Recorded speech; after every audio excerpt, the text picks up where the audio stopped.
안녕하세요. 사연 읽어주는 남녀입니다.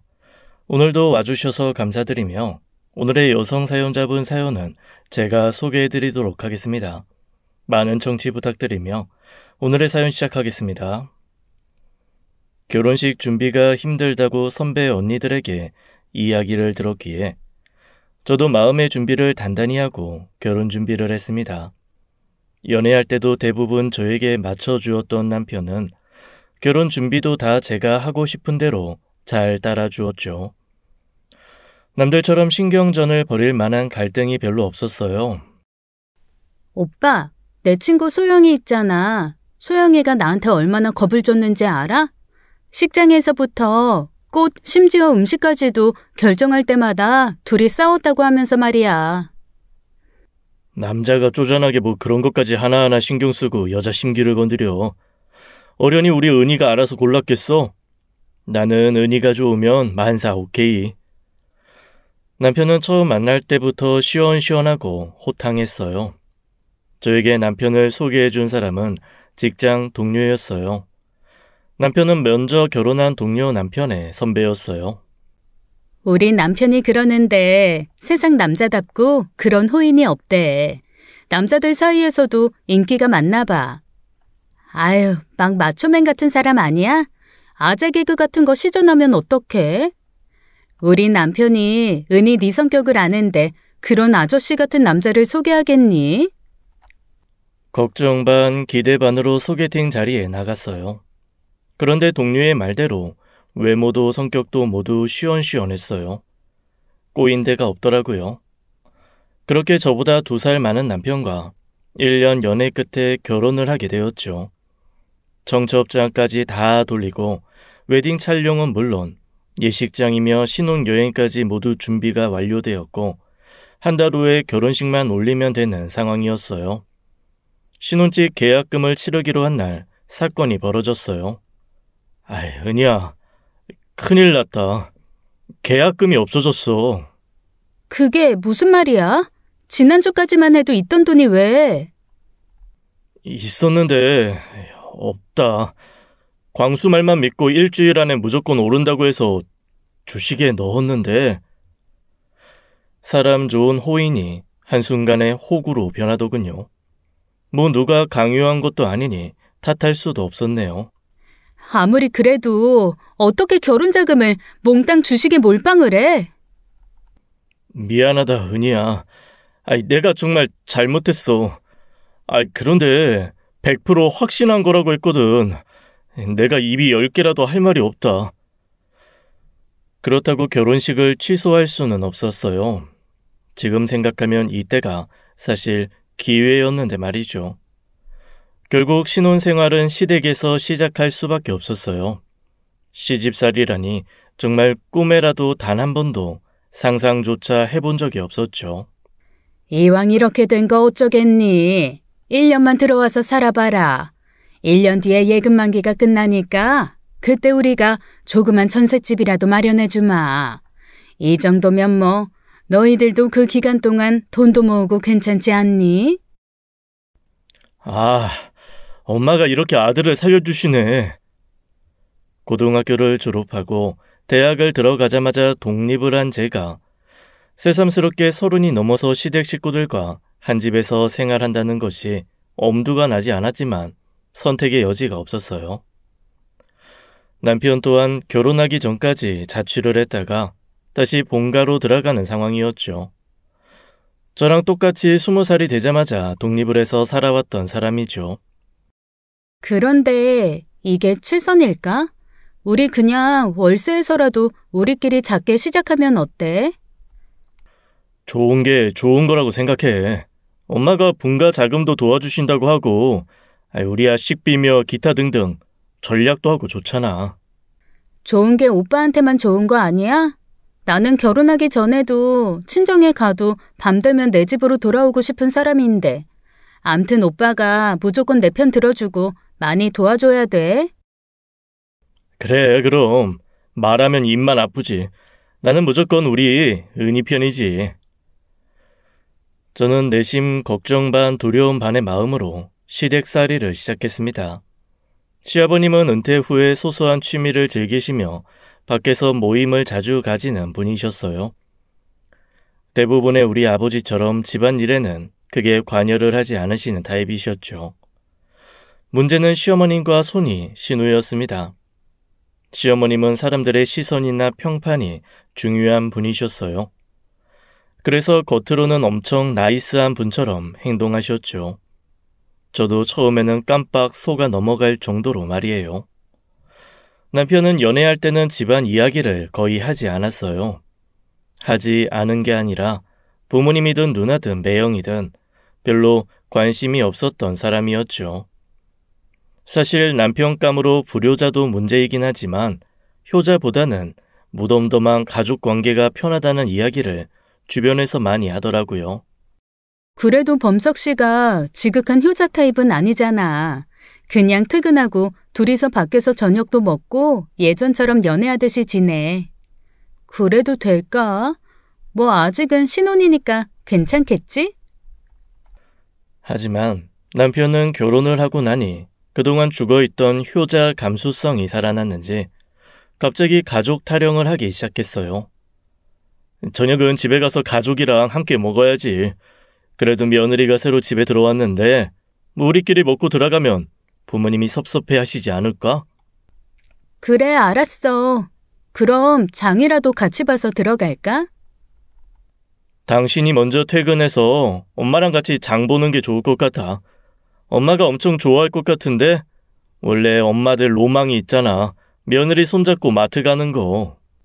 태어나서 처음 듣는 소리인데 엄마들은 아들 손잡고 마트 가는 걸 더 좋아하지 않을까?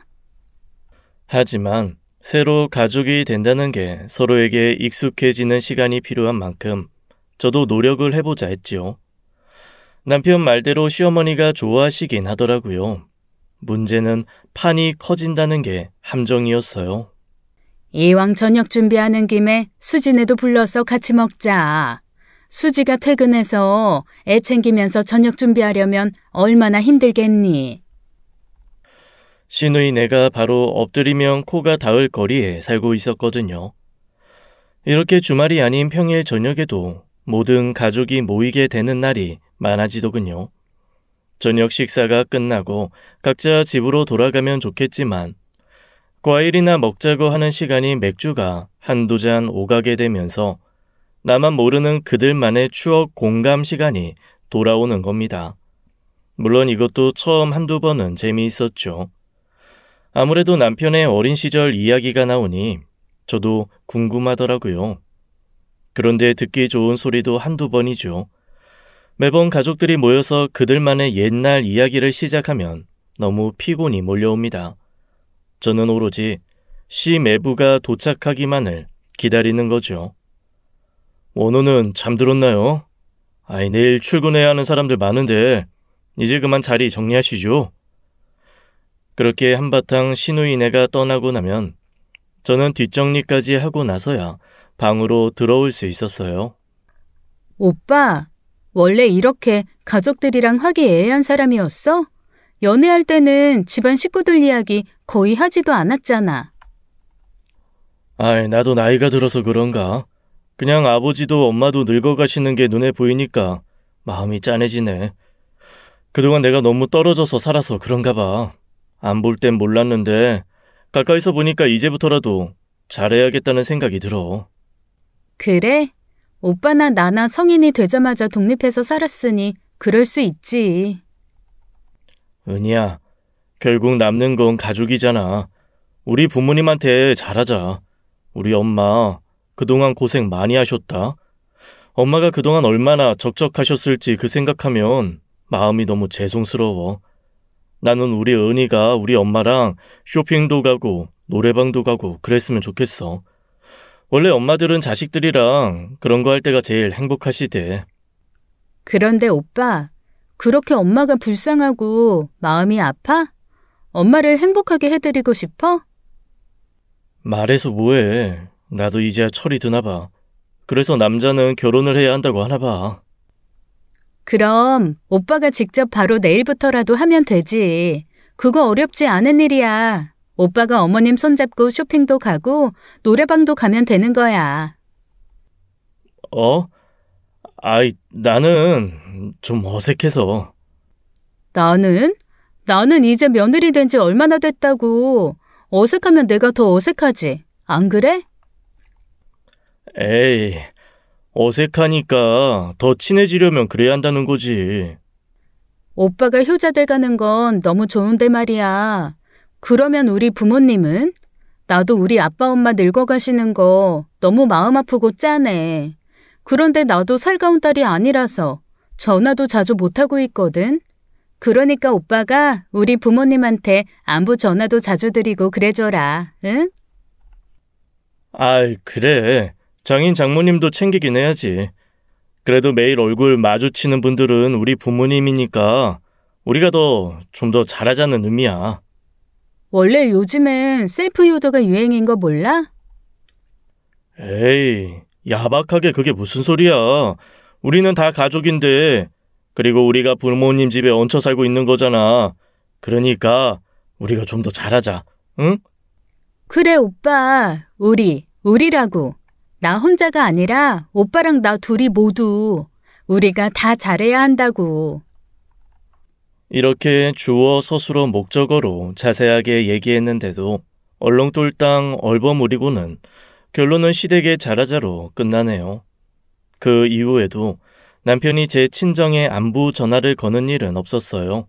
하지만 더 큰 문제는 남편이 아니라 시어머니와 시누이였어요. 아직 내 손에는 들어오지 않은 분가 지원금을 미리 주시기라도 한 것처럼 말끝마다 그 핑계를 대면서 일을 맡기고 시키시는 겁니다. 얘야, 이제 계절 바뀌었으니까 거실 커튼이랑 다 교체하고 빨래 좀 하자. 그리고 이불도 모두 갈아야 하니까 이불 빨래도 좀 해놓고. 어머님, 저 이번 주말에 친정에 일이 있어서 가봐야 한다고 지난주에 말씀드렸는데요. 아니 그럼 이미 다 시트랑 이불 다 갈아서 저렇게 쌓여있는데 어떡하니? 친정에 어차피 오빠는 못 간다고 했어요. 이불이랑 커튼 빨려면 아무래도 남자 힘이 더 필요하잖아요. 잘 됐네요. 잘 되긴 뭐가 잘 됐니? 주말인데 범석이 회사 다니느라 힘들었을 텐데 좀 쉬어야지. 어머님, 저도 회사 다니는데 저는 무슨 회사 놀러 다니나요? 오빠가 그렇게 노래하던 엄마의 로망을 오늘 좀 완성시켜드리면 되겠다. 가족이 함께 이불 빨래하면서 화기애애하게. 아니, 나 혼자 저걸 다 하라고? 주말인데 지금 무슨 소리야? 그럼 나는 해도 되고? 아니면 같이 우리 친정에 가든지. 이미 지난주부터 남편의 일정을 확인 또 확인하고 친정 행사에 같이 가자고 했으나 컨디션을 핑계로 거절했으니 남편도 더 이상 나한테 뭐라고 할 수는 없었죠. 그리고 어머님은 어머님대로 당연하게 주말에 왕창 집안일을 저에게 시키려고 일을 몰아놓았으나 상황이 이렇게 전개되자 난감하게 되신 거죠. 저는 친정집 행사에 참여했다 아예 하룻밤을 자고 왔어요. 결혼하고 보니 정말 친정 부모님의 품이 얼마나 그립던지요. 갑자기 효자로 빙의한 남편의 모습에 저도 부모님께 잘해야겠다는 생각이 들었지요. 그리고 일요일 오후 늦게 부모님이 챙겨주신 반찬이랑 김치를 들고 들어왔어요. 커튼과 이불은 결국 남편이 근처 빨래방에 갖고 가서 해결을 했더라고요. 왜 어머님이랑 둘이 욕조에 이불 넣고 발로 밟으면서 영화 좀 찍지 그랬어? 어머님도 내심 그런 것을 원했던 거 아닐까? 그게 그렇게 집에서 할 수 있는 양이 아니었어. 빨래방에서도 얼마나 시간이 많이 걸렸게. 애썼어 오빠. 오빠가 이번 기회에 효도 한번 크게 했네. 하지만 어머님은 이렇게 끝낼 수는 없었던 모양이에요. 저녁 준비를 하려고 주방으로 들어가자 어마어마한 양의 열무와 얼갈이 그리고 쪽파가 있더라고요. 이게 요즘에 담아야 딱 맛이 있을 때야. 수지가 지난주부터 열무김치랑 파김치 먹고 싶다고 노래를 부르더라. 때마침 시누이가 조카를 데리고 들어오더라고요. 어머, 이제야 열무김치 담는 거야? 내가 그렇게 노래를 불렀는데. 네 올케가 지난주엔 계속 야근이다 뭐다 해서 늦게 들어왔잖냐. 어제는 친정 간다 하고. 에휴, 며느리가 있으면 뭐하니? 어머님, 저 앞에 있는데 일부러 들으라고 크게 말씀하신 거죠? 아님 마음의 소리를 제가 들어버린 걸까요? 올케, 사실 엄마가 이제 분가 지원금도 마련해 줄 거고 그럼 알아서 좀 잘해야 되는 거 아니야? 아무리 부모 자식 간이라도 그렇게 큰돈 주는 게 쉽지 않지. 근데요 형님, 원래 오빠가 주식으로 결혼자금 날려버리지만 않았어도 저희가 시댁에 들어와 살 일은 없었죠. 사고는 엄밀히 말하면 동생이 쳤는데 그 대가는 제가 혼자 짊어지는 건 아니지 않나요? 아유, 무슨 김치 하나 담그는 것 가지고 사고니 대가니 거기까지 얘기가 흘러가? 참 옳게도 이제 우리 가족인데 가족끼리 너무 재고 따지는 거 아니야? 아, 제가 너무 심했나요? 그럼 형님 말씀대로 우리 가족끼리 다 같이 둘러앉아서 쪽파부터 다듬어보죠. 설마 형님은 완성된 김치만 쏙 가져갈 생각이신 건 아니죠? 저는 방에서 쉬고 있는 남편까지 불러내서 다 함께 가족 전체가 먹을 김치를 담갔습니다. 시누이도 더 이상은 얌체 마냥 뒤짐지고 있을 수는 없었죠. 물론 아이 핑계로 흉내만 내다 바로 빠지긴 했지만요. 여기서 끝났으면 저도 가족이 되어가는 과정이라 여겼을 것 같아요. 그런데 어머님은 그 다음부터는 아이에 대놓고 저에게만 일을 골라서 시키시더라고요. 제가 어머님 비서가 된 줄 알았어요. 사소하게는 은행에 제출해야 할 서류부터 시작해서 집에 관련된 공과금을 납부하는 일까지, 주말에도 냉장고 정리부터 다용도실 청소, 다림질까지 일을 끊이지 않고 시켰어요. 그리고 그럴 때마다 고정 레파토리가 자동으로 나왔어요. 이걸 힘들다고 생각하면 안 된다. 너네 이제 조금 있으면 우리 돈으로 분가해서 나갈 거 아니냐. 그냥 있는 동안에 그 이자 갚는다고 생각해라. 물론 감사한 일이죠. 아직까지 받은 것은 아니지만요. 근데요, 제가 지난번에도 말씀드렸지만 오빠가 친구 말에 홀라당 넘어가서 주식 투자만 안 했어도 제가 이렇게 시집살이 하고 있지는 않았겠죠. 사실상 그렇게 따지면 그 돈은 어머님이 사고친 아들 대신해서 주시는 거니까 일은 오빠한테 시키셔야 맞죠. 아니, 너는 말끝마다 그렇게 잘잘못을 따지면 어디 가족끼리 말이라도 한마디 편하게 하겠니? 그리고 시집살이? 남들이 들으면 내가 무슨 악덕 시어머니에 네가 엄청나게 구박이라도 당하는 줄 알겠다. 어차피 분가해서 결혼 생활하면 이 정도 살림은 다 하면서 살아야지. 미리 공짜로 나한테 살림 배운다 생각하렴. 그래, 옳게 그렇게 매사에 빡빡하게 원리원칙 따지면서 굴면 사회생활 어찌하려고 해? 이게 다 우리 가족 일이잖니. 가족끼리 그렇게 그러는 거 아니다. 코에 걸면 코걸이, 귀에 걸면 귀걸이라고 어떤 사실도 결국은 다 가족이라는 구실로 얼버무리 되더군요. 저는 시어머니가 약속한 1년이 빨리 지나가기만을 기다렸어요. 그리고 마침내 그날이 도래했습니다. 다행히도 시어머니는 약속을 지켜주셨어요. 1년이 되자 분가 지원금을 주셨고 저희는 드디어 작지만 우리 둘만의 보금자리를 마련해서 시댁에서 나올 수 있었죠. 하지만 분가는 또 다른 시작이었습니다. 원래 약속했던 금액보다 조금 더 보태주시는 조건으로 시댁에서 10분 거리에 있는 전셋집을 구했는데요. 다른 데에 비해 가격 대비 크기가 좀 더 크고 지은 지 얼마 되지 않은 집이었어요. 결국 시누이와 같은 동네의 집을 구하게 된 것이죠. 처음에 좀 작더라도 직장 가까운 데로 가자고 남편에게 말했는데 남편이 한사코 부모님 가까운 곳에 있자고 하는 겁니다. 또 어쩌다 보니 다른 데에는 마땅한 물건이 나와 있지 않았고 시누이가 이때만 엄청 부지런하게 발품을 팔아서 좋은 전세를 알아봐 주긴 했거든요. 딱히 더 이상 반대할 명분이 저에게도 없었어요. 그런데 시누이는 다 계획이 있었더군요.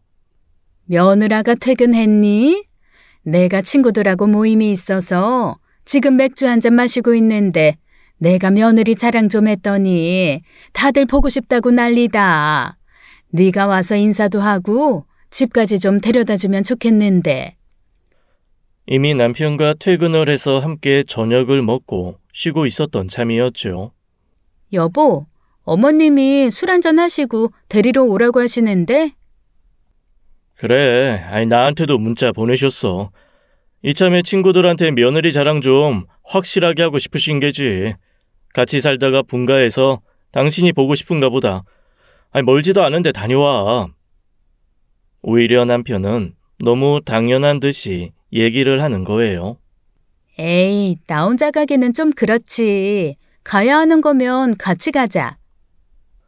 이미 나는 술도 한 잔 마셨고 당신이 혼자서 운전해서 집까지 모셔다 드리고 와. 이뿐만이 아니었어요. 말이 분가였지 주말이면 꼭 저만 불러서 집안일을 시키시는 겁니다. 예전에 같이 살 때 패턴이랑 달라질 게 없는 형국이었죠. 거기에다가 시누이는 한술 더 떠서 급기야 조카 케어까지 저에게 부탁을 하는 겁니다. 올케, 우리가 오늘 부부 동반 약속이 있는데 원호 봐줄 사람이 없네. 네? 아버님, 어머님께 부탁드리면 되잖아요.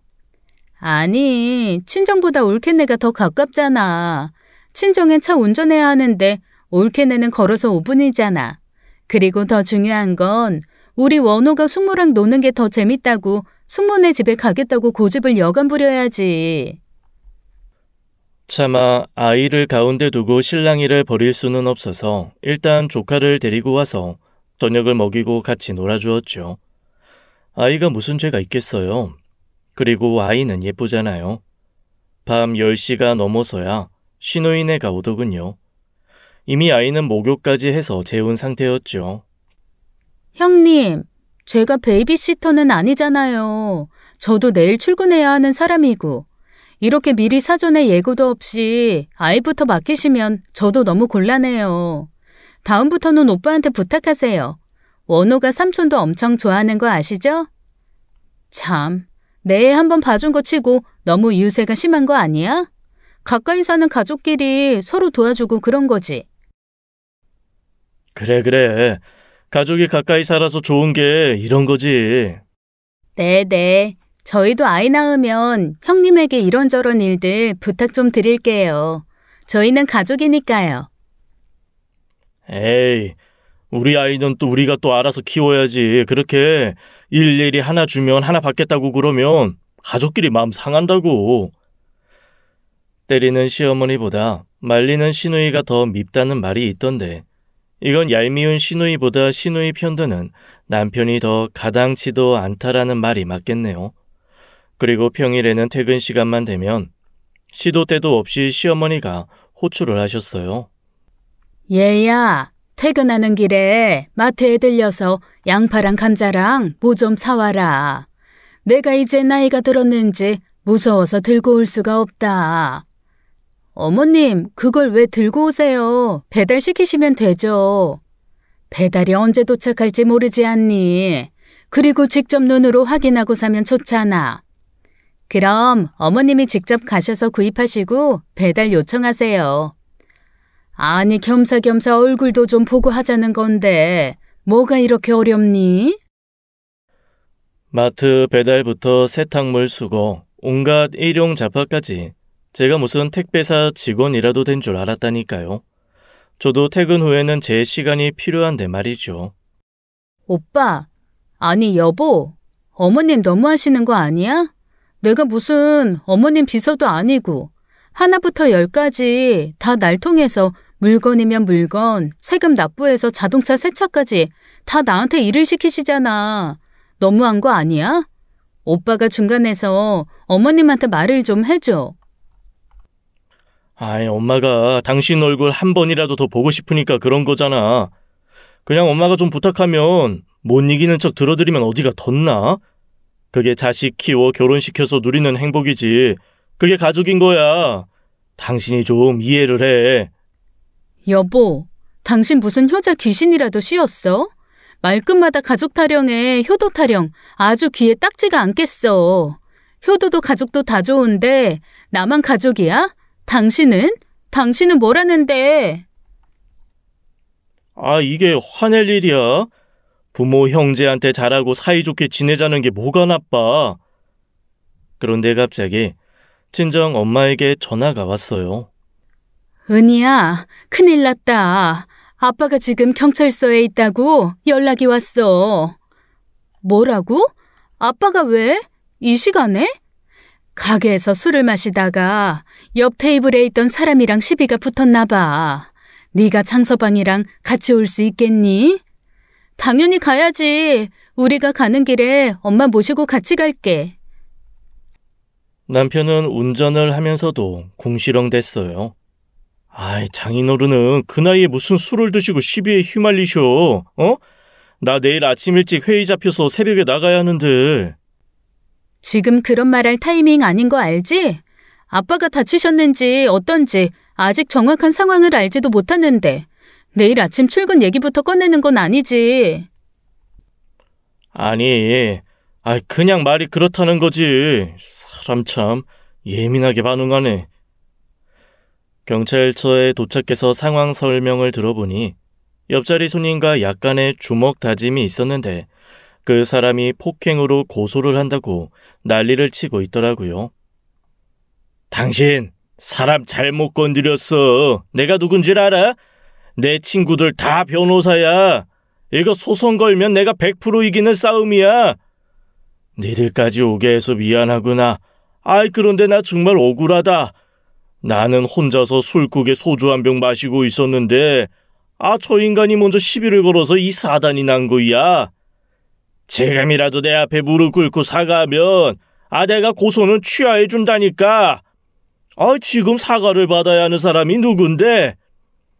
결국 맞고소를 진행을 해야 하는 상황이 돼버렸어요. 아빠가 어디 가서 먼저 사람에게 손을 대는 사람이 절대 아니라는 것을 저는 알고 있었어요. 우선 놀라고 당황스러운 부모님을 진정시키고 집으로 모셔왔지요. 문제는 변호사를 선임하고 고소를 진행하는 일이 말처럼 쉬운 일은 아니었죠. 밤새 걱정이 돼서 잠을 한숨도 못 잤어요. 밤새 잠도 안 자고 소송 알아보고 있었던 거야? 변호사 선임 비용 그거 만만치 않아. 그리고 그게 사람 피 말리는 거라고. 돈도 시간도 엄청 투자해야 한다고. 그렇다고 이렇게 손 놓고 당하고 있을 수는 없잖아. 그러니까 장인어른 괜한 자존심 부리지 말고 그냥 인정하고 사과하면 되는 일이잖아. 돈 들여서 결백을 증명하면 뭐가 달라져? 돈 아깝게 무슨 짓이냐고. 뭐? 돈이 아깝다고? 돈이 아까워서 당신 이러는 거야? 말이야 바른 말이잖아. 지금 우리 형편에 아버님 변호사 선임 비용 그거 만만치 않다고. 아빠가 피해자라고. 아빠가 계속 말씀하시잖아. 그런데 그깟 돈 때문에 아빠 보고 있지도 않은 사실을 인정하고 사과하라고? 이게 지금 아버님 일이라면 당신 그렇게 돈 아깝다는 소리가 먼저 나올 수 있어? 왜 또 여기서 비교를 해? 나는 출근해야 하니까 나가볼게. 남편은 급하게 대화를 마무리하고 나가버리더군요. 저는 회사에 며칠 연차 휴가를 내고 변호사를 만나 상담을 받고 우선 사건이 일어났던 가게로 찾아갔어요. 워낙 친정 아빠가 자주 다니시던 단골 가게라서 가게 사장님께 도움을 요청했죠. 아빠처럼 그 가게에는 단골 손님들이 주로 고객이어서 마침 증언을 해줄 수 있는 사람을 찾아냈어요. 에이, 가게 안에서는 그냥 말로만 언쟁이 있었지 몸싸움 일어나지도 않았어요. 그것도 그 술 취한 놈이 먼저 아버님께 시비를 걸었지. 역시나 친정 아빠의 말이 사실이었어요. 그리고 그 시간대에 식당 외부에 있던 가게 거래처의 차량 블랙박스 영상을 찾아냈어요. 살펴보니 아빠와 언쟁을 벌이던 그놈은 가게를 걸어 나오다가 가로수 나무 뿌리 둥지에 발이 걸려 넘어진 거였어요. 그래놓고는 뒤따라 나온 아버지한테 맞았다고 거짓말로 고소를 한 것이었죠. 휴가를 내고 며칠 뛰어다닌 보람이 있었어요. 아이고, 역시 우리 딸밖에 없구나. 나 혼자였으면 그냥 앉아서 당할 뻔했어. 그렇지 않아도 변호사까지 선임하면 이 돈이 많이 들까봐 걱정이 돼서 잠을 잘 수가 없더구나. 그래, 얼마나 고생이 많았니. 이러니 자식 없이 늙어가는 사람들은 무슨 일 생기면 어찌 살아가노. 그런데 장서방은 왜 이렇게 얼굴 보기가 힘들어? 너네 무슨 일 있는 건 아니지? 무슨 일은 요즘 회사 일 때문에 정신없이 바빠서 그래. 장서방도 아빠 걱정 많이 했어. 내가 괜히 시비에 휘말려서 바쁜 애들 마음고생 몸고생 시켰다. 미안하고 고맙다. 친정 부모님을 안심시키려고 남편이 바쁘다고 둘러대기는 했지만 남편한테 정말 섭섭한 마음을 넘어 화가 나더군요. 남편은 친정 아빠의 사건 경위에 대한 자초지정을 듣더니 언제 그랬냐는 듯이 태도를 바꾸더군요. 당신이 큰일 했네. 아니면 변호사 비용 그거 어떻게 감당하려고 했어. 그런 놈은 아주 콩밥을 먹여서 정신 차리게 해야 하는데 무고죄로 고소해야 하는 거 아니야? 내가 치사해서 말을 좀 아낄까 했는데 이번에 당신 정말 너무했어. 이렇게 내 가족, 네 가족 따로 차별해서 챙길 거면 나도 당신이랑 똑같이 내 가족만 챙길 수밖에 없어. 에이, 당신이 오해한 거야. 우리가 다 같은 가족이지 무슨 소리야? 그럼 당신이 아빠한테 전화라도 드려. 엄마가 당신이랑 내가 무슨 문제 있냐고 그러더라. 하도 당신 얼굴도 목소리도 듣기 힘들다고. 원래 대한민국 남자들이 다 숫기가 없어서 장인 장모한테 전화하는 게 익숙치가 않아. 어렵기도 하고 막상 전화하면 별로 할 얘기도 마땅치 않고. 다른 남자들은 모르겠고 일단 당신은 그렇게 외쳐주는 가족주의자 효도쟁이 아들이잖아.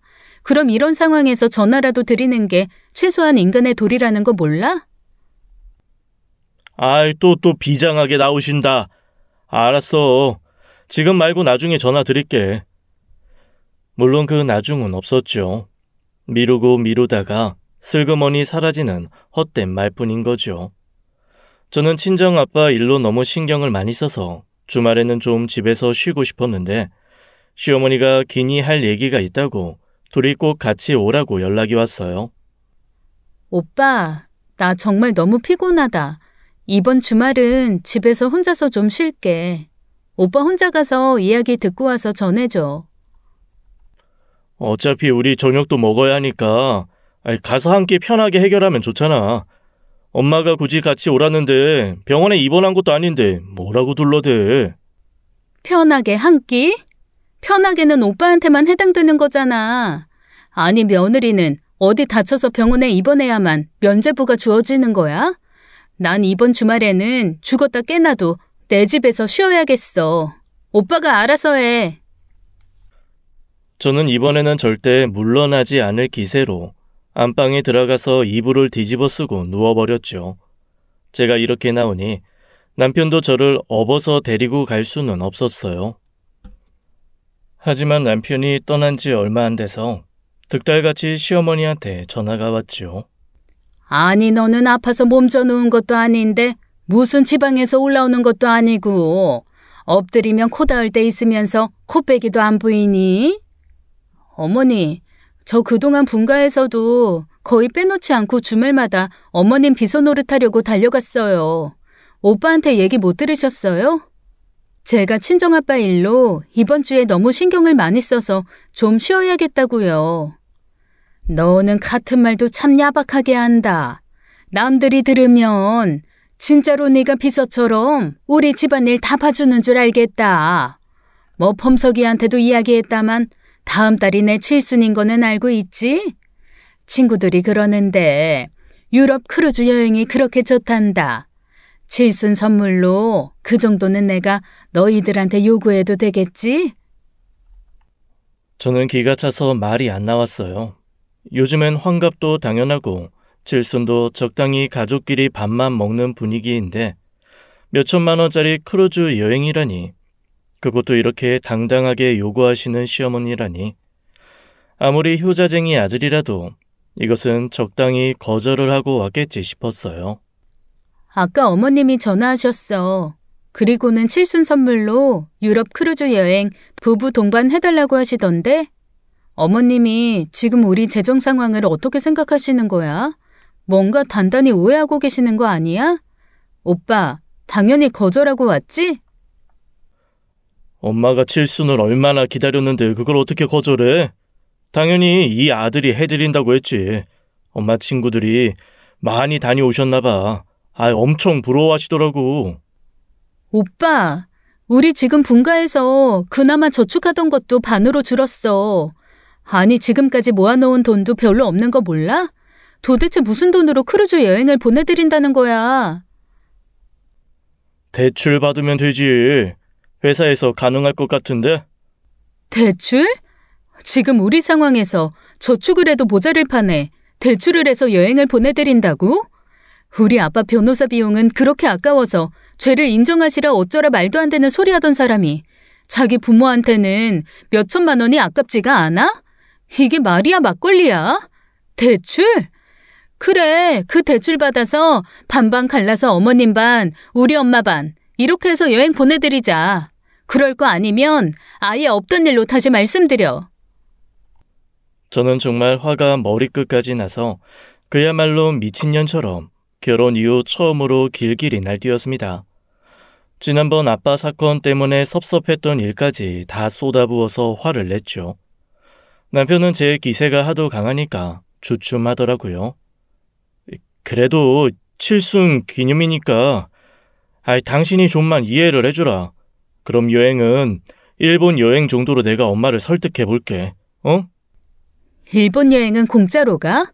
지금 우리 수중에 돈이 없다고 몇 번을 말해. 일본이든 인천이든 당신이 알아서 당신 돈으로 해결해. 정남이가 뚝뚝 떨어진다는 말이 있죠. 이렇게까지 말하는데도 정신 못 차리는 남편에게 그나마 남아있던 애정마저 차갑게 식어버리는 겁니다. 회사에 출근해도 분노가 가라앉지를 않더군요. 내가 이상한 건가? 하도 시어머니가 당당히 요구를 해서 내가 그렇게 나쁜 밑가가 저절로 나오더라니까. 근데 남편은 그걸 또 넙죽 내내 당연히 그래야죠 하니까 더 미쳐버리는 거지. 누가 비정상이야? 내가 개념 없는 거야? 아이고, 네가 하도 시댁 식구들이랑 효자쟁이 남편한테 세뇌를 당해서리 판단력이 흐려졌나 보다. 이건 누가 봐도 시댁이 비정상인 거잖아. 그치? 그런 거지? 내가 그동안 너무 이성적으로 대응을 해서 남편이 정신을 못 차리나 싶어. 나도 정말 미친년처럼 지랄을 떨어야 되나? 근데 우리 남편이 이상한 소리를 하던데? 네 남편 돈이 생겼나 봐. 그것도 금액이 꽤 되는 것 같다던데? 지난번에 우리 남편이랑 다 같이 모임 있었나 봐. 그때 네 남편이 목돈 생겼다면서 2차 술값 계산했다고 하더라. 이건 또 무슨 소리입니까? 이제 내가 모르게 딴 주머니까지 차고 있다는 말인가 싶었죠. 몰래 알아볼 것도 없이 남편에게 추궁을 했어요. 그랬더니 저에게 상의 한마디 없이 퇴직금 중간 정산을 받았더라고요. 이제 나한테 말도 안 하고 이렇게 큰일을 저질러? 퇴직금이 우리 부부한테 얼마나 중요한 자산인 줄 몰라서 이래? 무슨 또 코인 이런 데 투자라도 한 거야? 아직도 정신 못 차렸어? 결혼 자금을 날려버린 게 1년이 겨우 지났을 뿐인데 정말 가슴이 철렁 내려앉는 것 같았어요. 사람들이 하는 말에 홀라당 넘어가서 사고를 쳤구나 싶었죠. 그러나 웬걸요. 결혼 자금을 날려버린 사고만큼이나 저를 빡치게 만들어 버렸네요. 정말 어이가 없다고밖에 말할 도리가 없네요. 그런 거 절대 아니니까 흥분부터 하지 말고 침착하게 내 말을 좀 들어봐. 엄마한테 일본 여행은 어떠냐고 물어봤는데 이미 친구들한테 다 자랑까지 했다며. 이거 못 가면 당신 칠순 잔치도 다 필요 없다고 하시는 거야. 그렇게 간절하게 원하시는데 자식된 도리로 그거 하나 못 들어버리면 안 되겠다 싶더라고. 회사에 대출 관련 보증 알아보려고 했는데 마침 퇴직금 중간 정산을 하는 방법이 있더라고. 그러니까 결론은 부모님 크루즈 여행 보내드리기 위해서 퇴직금 중간 정산 받았다는 거네? 그리고 호기롭게 친구 선배들한테 한턱까지 쏘고. 그렇게 당당하게 굴 거면 나한테는 왜 속인 건데? 당신한테 이야기하면 또 싸움밖에 안 되잖아. 그리고 당신 퇴직금도 아니고 내가 지금까지 다닌 회사 퇴직금 좀 당겨 쓰는 건데 이 정도는 내가 결정할 수 있는 거 아니야? 동료 말대로 효자 귀신이 제대로 씌었나 봅니다. 그렇지 않고서야 이렇게 당당할 일입니까? 여보, 당신이 효자가 되면서 이해력이 급 떨어져서 내가 이렇게 설명을 해볼게. 내가 우리 엄마 아빠 여행 보내드리려고 내 퇴직금을 중간 정산했다고 쳐. 물론 당신에게 의논 한마디 없이. 내가 이렇게 해도 당신은 잘했다고 할 거야? 무슨 소리야? 그건 경우가 다르지. 엄마는 올해가 칠순이시잖아. 그리고 우리 엄마가 평소에도 칠순을 엄청나게 중요하게 생각하는 사람이라니까. 사람에 따라서 생일을 유별나게 챙기는 사람이 있고 무심하게 보내는 사람 있잖아. 그런데 전자가 우리 엄마라고. 정산 퇴직금 금액이 꽤나 될 텐데 나머지는 어디에 있어? 이렇게 된 김에 아예 솔직하게 다 털어놔. 남편이 통장을 끝까지 보여주지 않으려 하는 게 이상해서 계속 추궁을 했죠. 그랬더니 나 모르게 시아버지 차도 바꿔드렸더라고요. 정말 감쪽같이 저를 속이고 말이죠. 시아버지 차가 없는 것도 아니었어요. 이 집 식구들은 모두가 합심해서 전세 자금 도와준 것으로 무슨 자식에게 이렇게 바라는 게 많아도 되는 걸까요? 아버님 차를 왜? 아주 멀쩡하게 잘 타고 다니셨잖아. 아이, 그 차가 아버지가 관리를 잘해서 멀쩡하게 보이는 거지. 연식이 엄청나게 오래된 차야.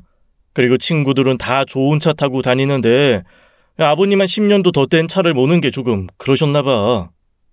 그렇다고 차를 바꿔드려? 무슨 차로 바꿔드린 건데? 아이, 친구들이 거의 제네시스 정도는 몰고 다니시나 봐. 그래서 계속 나 만날 때마다 제네시스 얼마 정도 하는지 물어보시더라고. 아이, 그런데 그걸 사기에는 너무 고가잖아. 그래서 내가 렌트로 바꿔드렸어. 그 렌트비도 장난 아닐 텐데. 그래서 회사에서 대출도 좀 받았지. 올해까지는 가능할 것 같은데? 지금 웃음이 나와? 이거 정말 이혼 사유 될 수도 있어. 왜 그런 무서운 말까지 하고 그래? 이혼이라니. 내가 무슨 도박이나 묻지마 투자를 한 것도 아니고 퇴직금 좀 당겨 쓰고 대출 좀 받은 것 같고 이렇게 난리칠 일이냐고. 정말 머릿속이 하얗게 되는 것 같았네요. 그런데 이 문제는 저랑 남편만의 문제가 아니라는 생각이 들더군요. 시댁 식구들 모두와 한 번은 제대로 이야기를 나눠야 해결이 될 것 같아서요. 남편은 제가 하도 강도 높게 화를 내니 차마 말하지 못하는 부분이 있는 것 같더라고요. 부모님한테 차마 의논할 수 없었어요. 걱정하실 게 뻔하니까요. 이 모든 사정을 알고 있는 동료에게 하소연을 했죠. 역시 예상이 맞았구나. 그런데 어째 좀 느낌이 쎄하다. 왜 그 집은 갈수록 대책 없는 느낌이 들지? 사람이 그렇게 결혼했다고 한순간에 변할 수가 있나? 이걸 효자병이라고 해야 하나? 보통 부모들은 자식들이 돈 모으기를 바라지 않아? 우리 부모님은 자식에게 아쉬운 소리 정말 하기 어려워하시거든. 오히려 너무 성격이 깔끔해서 제발 어려울 땐 어렵다고 솔직하게 말을 해줬으면 싶다고. 무슨 극과 극 체험도 아니고. 우리 시댁도 그래. 젊었을 때 한 푼이라도 더 모으라고 난리시지. 처음엔 전세자금 도와주신다고 했을 땐 다행이다 싶더니만 무슨 배보다 배꼽이 더 크게 생겼다, 야. 저는 시부모님들과 이야기를 하기 전에 시누이를 만나서 솔직하게 이야기를 하는 게 낫겠다 싶었어요. 마침 조카 생일도 있어서 선물을 사들고 시누이를 찾아갔죠. 어머, 그렇지 않아도 우리 원호가 숙모 보고 싶다고 했는데 마침 딱 맞춰서 올케가 왔네. 형님, 혹시 그이가 회사에서 퇴직금 중간정산에 대출까지 받아서 아버님 차 바꿔드리고 어머님 칠순 크루즈 여행 보내드리려고 하는 거 아세요? 그래, 지난번에 엄마가 막 자랑하더라고. 범석이가 결혼하더니 아주 날이 갈수록 효자 노릇한다고. 나는 뭐 하는 거냐고 막 뭐라고 하신다니까. 아주 집에 갈 때마다 엄마가 자랑을 얼마나 하는지 내가 다 불편하다니까. 우리 남편이 무슨 가시방석에 앉은 것 같대. 그게 무슨 말씀이세요? 크루즈랑 자동차가 다가 아니에요? 올케 몰랐어? 나는 속으로 올케가 같은 여자지만 참 배포가 크다고 생각했지. 세탁기며 김치냉장고. 이번에 에어컨도 신상으로 바꿔준 것 같던데? 파면 팔수록 나오는 금강도 아니고 이건 하나를 캐니 고구마처럼 효도쟁이 남편의 숨은 행동들이 밝혀지네요. 에어컨이라니. 올 여름에 친정집에 에어컨이 맛이 갔더라고요.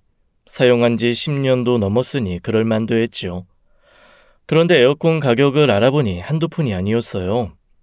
엄마는 그냥 선풍기와 부채로 여름을 나고 있었어요. 제가 넌지시 친정집 에어컨 이야기를 하자 남편은 요즘 에어컨 가격이 너무 비싸다는 겁니다. 그러더니 요즘엔 중고도 괜찮다면서 당근에서 찾아보라고 하더군요. 그리고 나중에는 남편 친구네 집에 이사가면서 에어컨을 두고 간다는데 그것을 가져다가 설치해 주자고 했어요. 사실 마음 같아서는 결혼하고 제대로 된 선물도 해본 적이 없어서 새 에어컨으로 갈아드리고 싶었거든요. 그런데 한 달 생활비가 빠듯하게 돌아가는지라 꾹 참고 남편 친구가 사용하던 에어컨을 받아서 교체해드렸죠. 그리고 나서 시댁에는 최신형 에어컨으로 교체를 해줬다니 그것도 대출금으로 말이죠. 알면 알수록 심근경색이 올 것 같더군요. 자식도 때에 따라서는 호구가 될 수도 있겠구나 생각이 들었어요. 남편을 데리고 시부모님과 단판을 지으려고 시댁에 갔어요. 그리고 나서 자세히 살펴보니 정말 알게 모르게 가전들이 다 새 것으로 바뀌어져 있더군요. 어머님, 에어컨 올해 새로 나온 신제품이네요. 요즘에 에어컨 가격 장난 아니던데요. 그래도 가전은 무조건 최신형으로 사야 된다.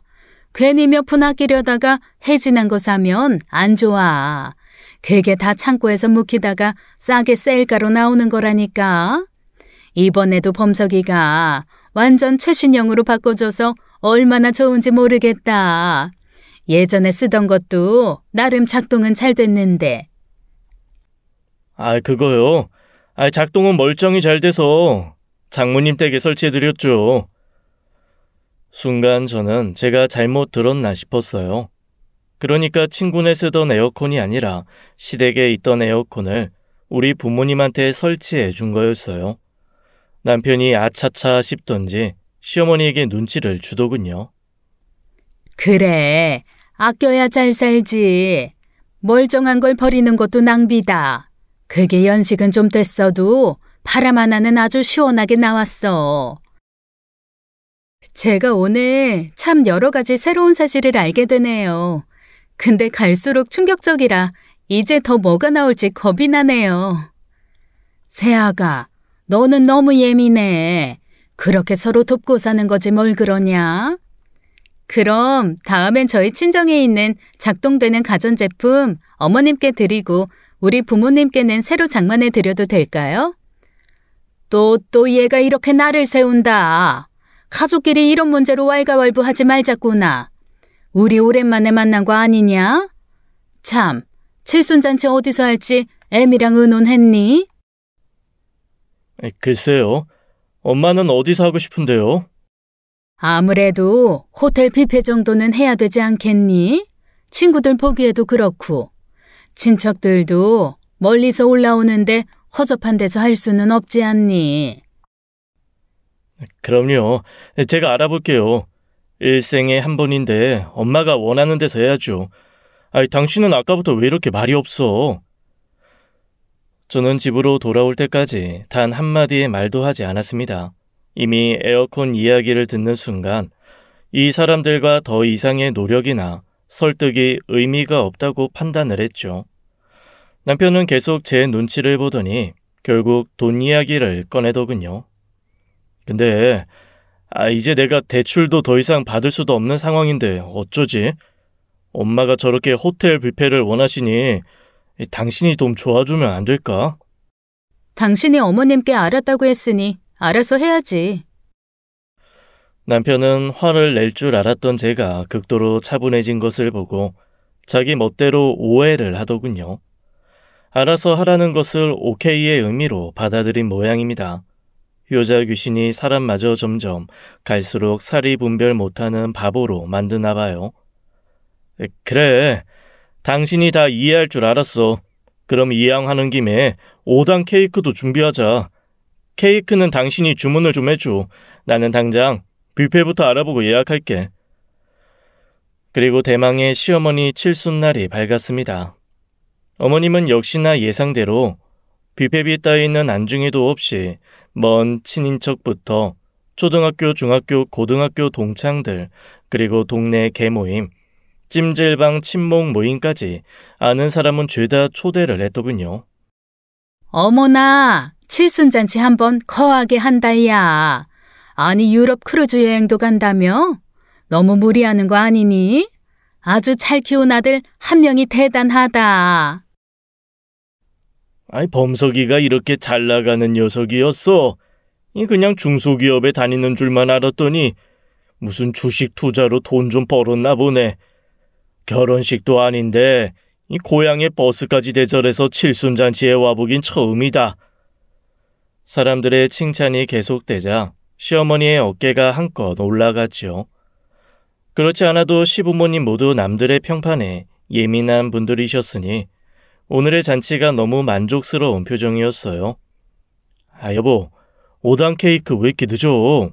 원래 커팅식부터 하고 나서 해야 하는데.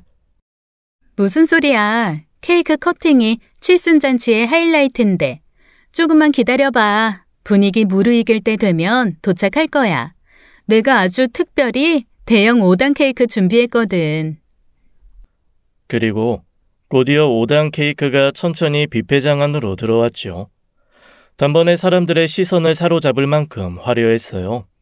배달 온 사람은 제 부탁대로 모든 사람들이 볼 수 있게 천천히 뷔페 장소를 돌아서 시부모님 앞에서 멈추었어요. 순간 여기저기서 사람들이 웅성대기 시작했죠. 어머머, 이게 뭐야? 이게 다 아들 빚잔치로 차려진 밥상이야? 뭐라고 씌워진 거야? 범석이가 제정신이 아니구나. 무슨 퇴직금까지 땡겨서 거기에다 대출까지 받아서 이런 후합한 잔치를 벌여? 이런 자식 새끼 잡아먹는 철없는 부모가 여기 있었네. 여기저기서 혀를 끌끌 차는 소리가 들렸어요. 시어머니와 시아버지는 깜짝 놀라서 자리에서 달려나와 케이크를 확인했죠. 멀리서 봐도 너무나 확연하게 잘 보이는 글씨로 5단에 걸쳐서 그동안 남편이 저지른 효도의 탈을 쓴 어리석은 만행을 적어놨거든요. 내가 예전부터 아들 자랑할 때부터 알아봤다니까. 이게 무슨 개망신이야. 아무리 그래도 정도가 있지. 자식을 빚더미에 올려놓고 이런 잔치를 벌이고 싶냐고. 아니 범석이 그렇게 안 받는데 어떻게 지 부모가 쓰던 에어컨을 처갓집에 주고 지 부모는 빚내서 새 걸 사주냐고. 아유 저런 사위 얻을까 겁난다. 효자도 효자 나름이지. 이 정도면 거의 병자 수준이야. 세상 평판에 예민한 시부모님들에게는 잔치가 바로 지옥으로 변하는 순간이었죠. 이게 무슨 짓이야? 누가 이런 걸 주문한 거야? 응? 사람들과 시모의 외침 소리가 들리더군요. 저는 오래간만에 고급진 뷔페 음식을 아주 맛있게 디저트까지 비우고는 남편에게 서류 한 장을 던져주고는 어머님의 악쓰는 소리를 배경음악 삼아 유유히 뷔페장을 빠져나왔어요. 집에 도착하기까지 남편에게서 전화가 수십 통 오더군요. 잔치가 거의 마무리가 되어갈 쯤에야 저는 전화를 받았죠. 야, 이게 뭐하는 짓이야? 중간에 이렇게 무책임하게 사라지면 어떡해? 뷔페 계산은 해주고 갔어야지. 지금 음식값 엄청나게 나왔는데 아무도 계산할 사람이 없어서 난리 났다고. 누가 그러게 감당하지도 못할 효도 코스프레 저지를 해? 이제부터 효도는 각자 셀프로 알아서 하자고. 조금 늦은 감이 없진 않지만. 그러니까 시간 끌지 말고 이혼 서류에 빨리 도장 찍는 거나 서둘러. 남편은 그 난리통에도 자신이 어떤 잘못을 저질렀는지 깨닫지 못하고 그저 계산할 사람이 없어져서 전화기에 대고 지랄을 떨더군요. 지금 엄마 쓰러지기 일보 직전이야. 사람들 앞에서 이런 개망신이 어디 있냐고 울고불고 난리 나셨다고. 나 지금 개 털인 거 당신도 알잖아.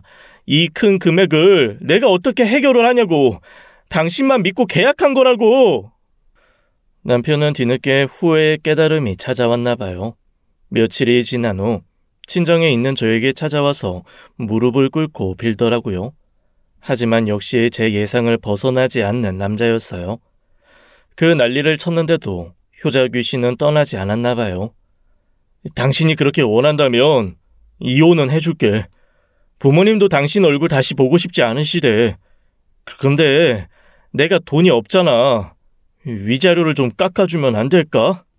당신이 돈이 없으면 그렇게 끔찍하게 소중한 부모님한테 도와달라고 부탁해봐. 자식에게 그 정도 효도 받았으면 주실 줄도 알아야지. 저는 단 1원도 깎아줄 마음이 없었어요. 결국 이혼 소송을 통해 위자료를 받고 짧지만 파란만장했던 결혼 생활에 종지부를 찍었죠. 동료 말에 의하면 남편은 다시 부모님 댁으로 들어가서 살고 있다고 하네요. 효자 귀신에서 불효자 귀신이 들렸는지 매일 술에 절어서 부모님을 원망하며 괴롭히고 있다고 하네요. 사람이 참 중간이 없는 인간이네요. 저는 친정집에서 다시 독립을 하지 않고 그동안 못했던 진정한 효도를 하면서 열심히 직장 생활을 하고 있답니다. 앞으로 남자를 다시 만나 연애를 할지 결혼을 또 하게 될지는 모르겠으나 이 조건 하나는 확실하게 걸려고 합니다. 효도는 셀프 혹은 서로 똑같이 공평하게. 지금까지 사연 읽어주는 남녀였습니다. 끝까지 함께해 주신 여러분 감사드리며 저희는 다음 사연으로 돌아올게요. 감사합니다.